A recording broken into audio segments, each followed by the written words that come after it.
बिहार विधानसभा में महागठबंधन के टूट के बाद नीतीश कुमार दोबारा से एनडीए में यानी गंगा जल से पवित्र होने के लिए बिहार में एनडीए के साथ सरकार बना लिए।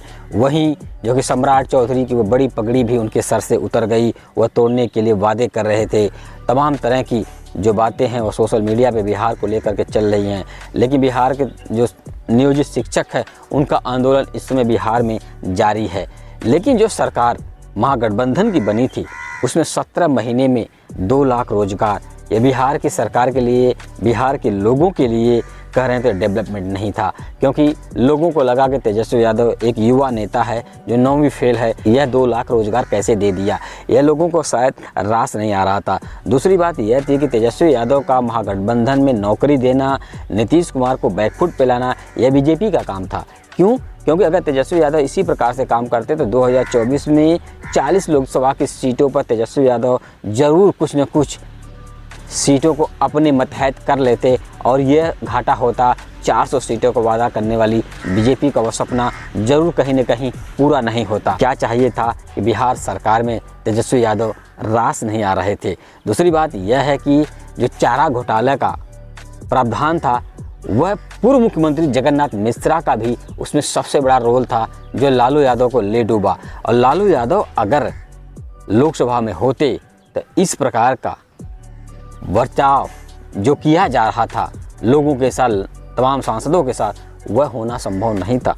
क्योंकि एक ऐसा फक्कर नेता कहें जो लोगों को अपने देहाती भाषा में लोट पोट भी कर देता था और वही पलट भी देता था लोगों को।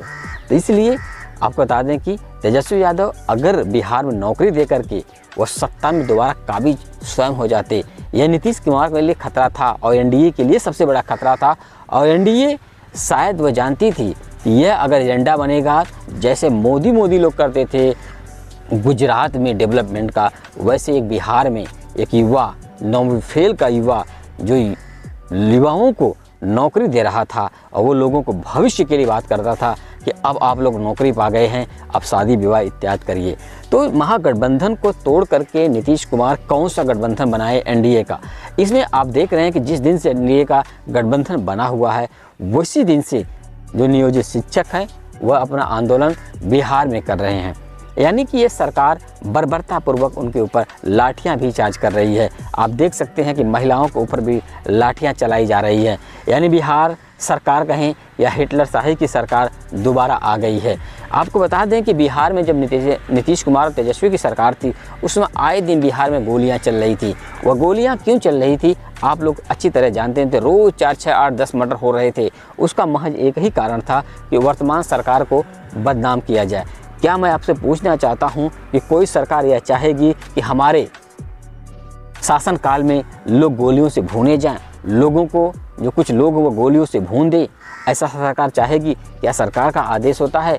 लेकिन सरकार का भी उस पर एक रवैया है कि सरकार उस पर कितना काम करती है। अब क्या गोलियों की तड़तड़ाहट बिहार में नहीं हो रही है? क्या बिहार में अब बालू खनन नहीं हो रहा है? क्या बिहार में अब जो कि शराब का अवैध धंधा नहीं किया जा रहा है? क्या बिहार में पूरी तरह से इन चीज़ों पर बैन हो गया है? क्या बिहार में अब नौकरियों की भरमार चल रही है?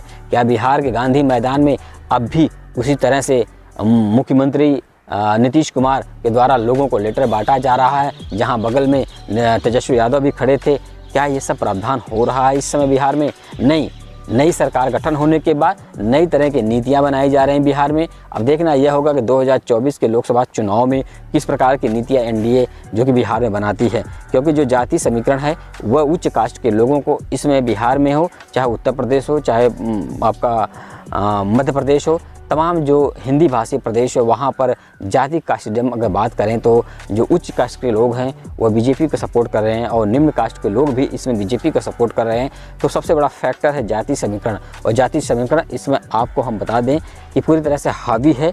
और 2024 के लोकसभा चुनाव में हमें नहीं लगता है कि विपक्ष पूरी तरह से बीजेपी को घेर पाएगा। और रही बिहार की बात, तो बिहार के युवा नेता तेजस्वी यादव अपने दमखम के साथ जिस प्रकार से विपक्ष में लगे हुए हैं, हो सकता है कि संघर्ष इनका जारी वैसे ही रहेगा जैसे उत्तर प्रदेश में अखिलेश यादव का है। लेकिन तमाम संघर्षों के बीच तमाम बातें लोगों को निकल के आ रही हैं कि संघर्षों के दिन में कोई साथ नहीं है। सरकारें बनती हैं, संघर्ष किया जाता है, लेकिन एक संघर्ष होता है विपक्ष का, वह संघर्ष कुछ ही नेताओं में देखने को मिल रहा है। अब आपको बता दें कि बिहार में तेजस्वी यादव, ममता बनर्जी और अखिलेश यादव की क्या यह जोड़ी लोकसभा चुनाव में कुछ कर पाएगी या नहीं, क्योंकि जैसा समीकरण बन रहा है देश में, ऐसे तो लगता है कि मोदी की गारंटी 400 सीटें वह सपना बीजेपी जरूर पूरा करेगी। रही तेजस्वी यादव की बात, तो बिहार विधानसभा पूरी तरह से तेजस्वी यादव इसमें विपक्ष के नेता बन चुके हैं, लेकिन अब नौकरियों की भरमार, देखते हैं कितना होता है बिहार में डेवलपमेंट, क्योंकि तेजस्वी यादव के होने के बाद बिहार में विकास नहीं हो रहा था, अब वह विकास की गंगा लगता है बिहार में भी बहेगी। लोग वंचित, शोषित और दलित हैं, क्या इनकी भी हाथों में अब बीजेपी रोजगार का वो लिफाफा देगी या इन्हें 5 किलो राशन पे ही जीवित रहना पड़ेगा? देखते रहिए भारत वंश 24 राजेश यादव के साथ। जय हिंद, जय भारत।